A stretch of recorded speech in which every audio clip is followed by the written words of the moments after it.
would you do if you saw somebody being murdered right outside where you live? Well, on March 13th, 1968, 38 people had the chance to find out for themselves.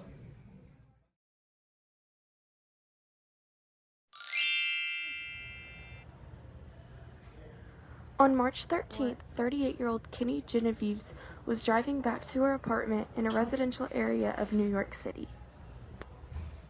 Once Genevieve exits her car and begins walking up to her apartment, 28-year-old Winston Mosley attacks her from behind. Let that girl alone! Frightened by the sound of neighbors, Mosley fled the scene, but he returns to stab Genevieve one last time, this time fatally.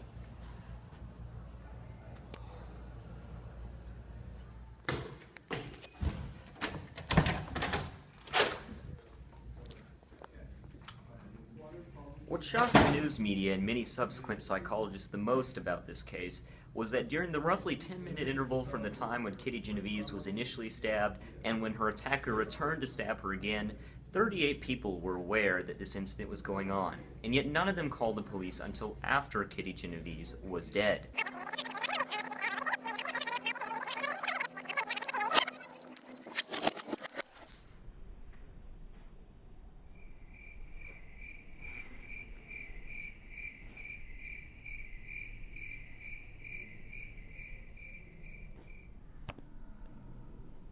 This launched investigations into a phenomenon now called the Bystander Effect, in which large groups of people fail to help somebody in need because they believe that somebody else will do it.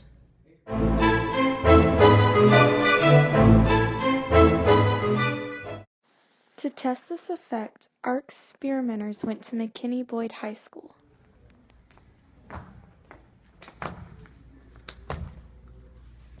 Oh, didn't see you. Well, in order to investigate this phenomenon, we're going to be conducting 2 experiments.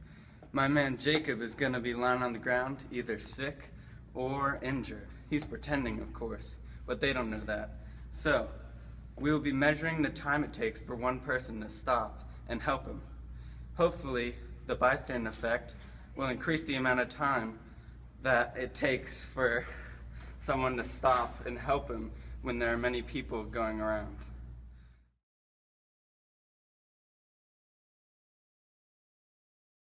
The first part of Trial 1 will be conducted on the side stairways near the athletic hall. It is currently 5th period, and most students should either be in their classroom or in their lunch period. There should be very few people roaming the hallways.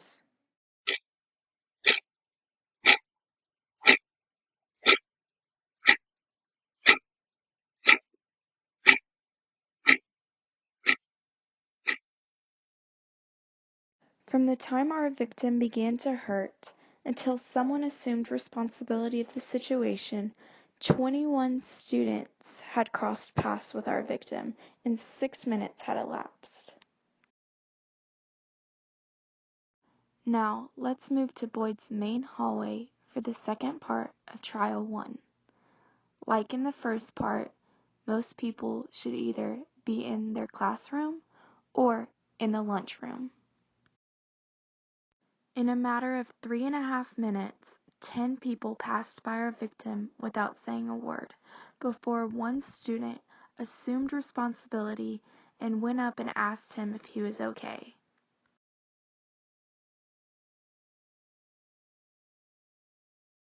The first part of Trial 2 will be conducted on the side stairways near the athletic hall.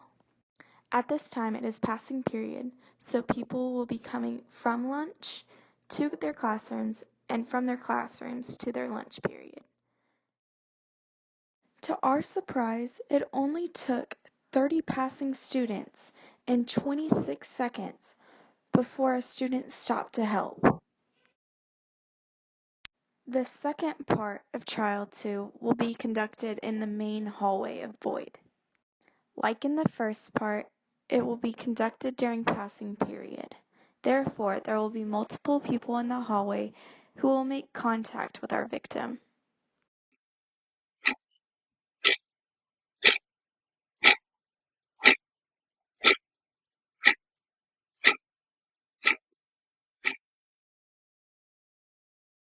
2 minutes after getting into position, our victim was helped by individuals walking through the hallway. Yet, prior to being helped, 70 individuals passed by our victim without saying a word. In John M. Darley and Bib Latané's bystander experiment, people were exposed to a seizure.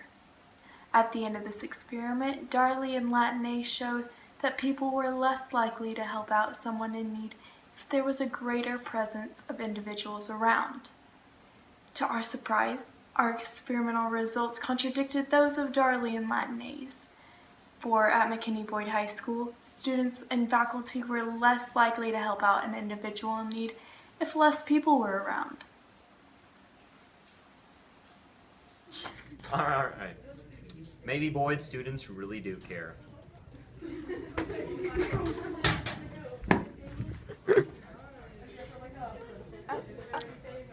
Oh, stop. That's it. That was it. What are you doing?